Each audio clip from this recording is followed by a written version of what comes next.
homophones, words having same pronunciation but different in spellings and meanings.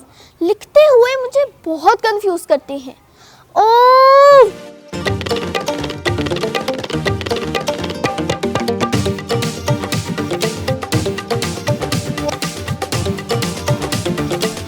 जी तो साथियों, आज हम लोग बात करेंगे कुछ ऐसे होमोफोन्स की जिनमें अल्फाबेट्स ई और ई का साउंड आता है और जिनको हम ई प्रोनाउंस करते हैं।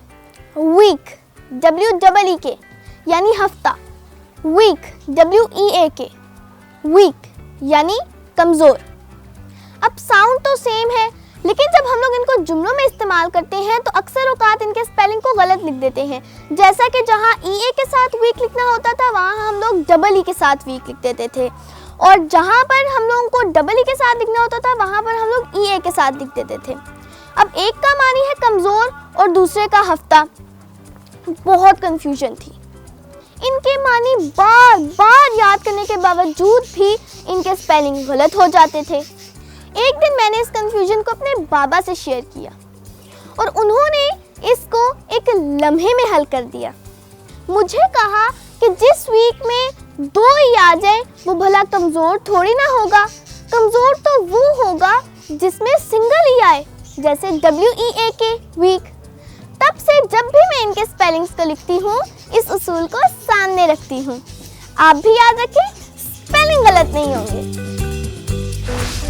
हील, HEEL हील यानी एड़ी। HEAL हील यानी सेहत हासिल करना। इनको भी लिखते हुए स्पेलिंग गलत हो जाते। जहाँ हील लिखना होता वहाँ हील लिख देती। तो इस परेशानी को भी मेरे बाबा ने एक जुगाड़ी असूल बनाकर हल कर दिया। कहने लगे कि लड़कियां एड़ी यानी हील पहनती हैं थोड़ा लंबा दिखने के लिए।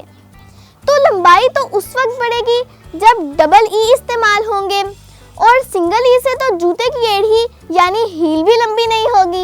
यानी जिस हील में डबल ई है वो हील एड़ी है, और जिस हील में सिंगल ई है वो तो शिफा वाला हील है। आप भी याद रखिए। मीट, MEET मीट यानी मिलना, और MEAT मीट यानी गोश्त। ये दोनों वर्ड्स भी मुझे बहुत परेशान करते थे। जैसा कि जहाँ पर गोश्त यानी मीट लिखना होता, वहाँ पर मैं मीट लिख देती।